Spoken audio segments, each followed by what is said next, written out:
Dear friends in Christ, today is Holy Saturday, a day of doom and despair for those who do not understand the salvific mysteries, and a day of prayer and hope for those who joyfully await the Easter.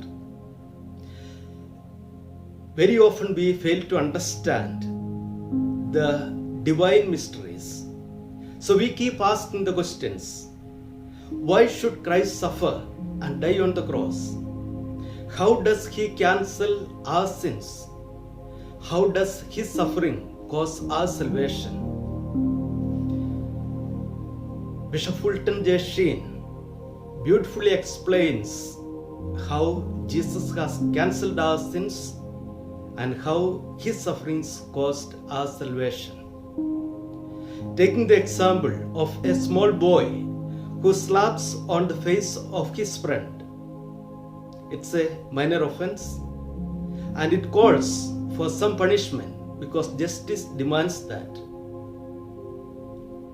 If the same boy slaps on the face of his father, the act is the same, but the offense is much more greater. And we know the punishment should be many times more than the first one. If the same boy slaps on the face of the president of the country, we know the act is the same, but the gravity of the offense is 100 times more than the first one. So, though the act is the same, the gravity of the offense, the seriousness of the offense depends as against whom it is done. Now we understand all the sins that we commit, the human beings commit, are not just against another human being, but it is against the highest power, the Almighty God. So the acts might remain small, but it's against God Almighty.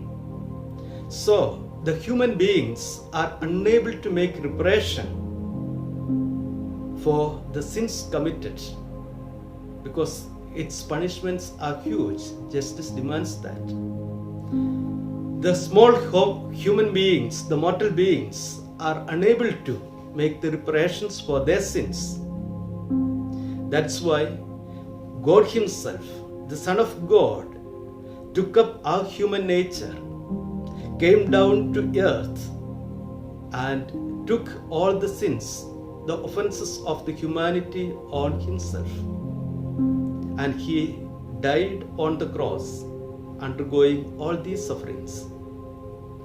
That's how He cancelled our sins, which the human beings otherwise would be unable to do it. That's how He directly affects.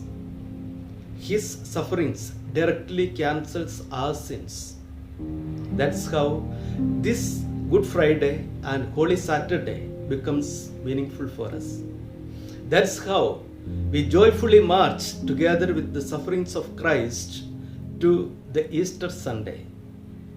So let's march forward with Christ to our Easter celebrations. Happy Easter in advance. God bless you all.